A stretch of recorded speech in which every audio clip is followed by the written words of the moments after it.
actually making.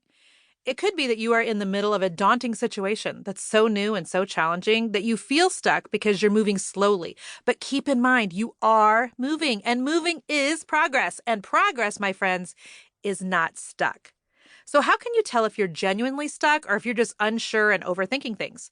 Well, let's start with a little quiz to help you figure out where you stand. And by the way, who doesn't love a quiz? Okay. So, I want you to pause this book right now and go take the Are You Stuck quiz, which you can find in the accompanying PDF. Well, welcome back. And if you answered mostly A's, you are likely right on the line between struggling and stuck. The good news is that you don't have to lean towards the stuck side. There are things that you can do to make sure you stay unstuck. What about if you have mostly B's? I think you're just going through a rough patch. However, you know yourself best. If deep down you feel that you are stuck, you probably are.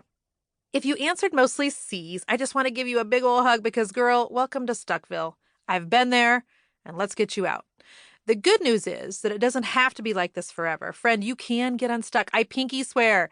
The God of the universe is on your side, and he's in your corner, and he's partnering with you for a life that is wild and free. You are completely capable of having a life filled with peace and deep joy and expectancy, a life without being stuck, a life without all the overwhelm, and a life where you have learned how to press forward amid fear.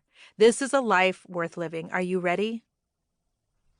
Getting to know yourself. As we get started, it's important to remember that the only person who can get yourself unstuck is you. So it's time to take stock of who you are and where you are right this minute, today.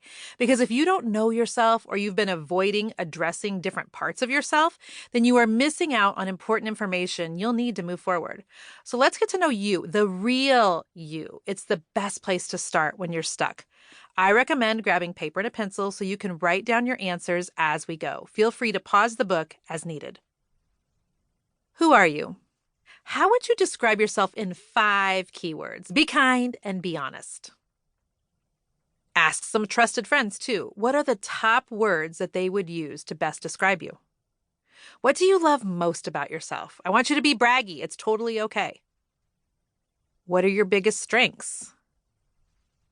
What are your biggest weaknesses? What is your favorite thing to do at work? And what is your least favorite thing to do at work? What are your favorite tasks to do at home? Least favorite? What is your favorite way to relax? How do you cope with stress in healthy ways? How do you cope with stress in less healthy ways? What are your 3 biggest priorities right now? What are the 3 biggest changes you'd love to make in your life? What do you want your life to look like in the next 5 years? What are your biggest dreams, the ones you would regret forever if you didn't go after them? Are you chasing those dreams right now? And if so, how? If not, why haven't you gone after them yet? Have you ever felt called to do something? And if so, what was it? Did you follow through with that calling? Are you doing something right now that you feel called to do? Is there something you felt called to do that you haven't done yet? Why not? Do you believe you have a purpose? And if so, what is it? What are you doing right now to pursue your purpose? What is helping you to do that? What is holding you back? Now that you've really explored who you are, it's time to delve into what you really want for yourself, for your work, for your life. Are you ready? What do you want? I know all about delving into what you want. Let me tell you a story about how I figured this out for myself.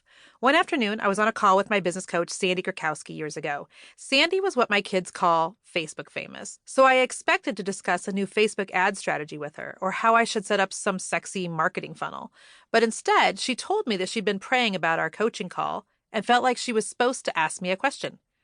What is it that you want? She asked. What the what? I totally froze. What was it that I wanted? Well, no one had ever asked me that before. Sure, I had been asked what I wanted for dinner, maybe what I wanted for Christmas, but this was a much deeper, greater question. This was a what do you want from life kind of question, and I, embarrassingly enough, I had no idea. I remember that I was 40-ish when this happened. I know it sounds morbid, but for all practical purposes, I knew I was roughly halfway through my life.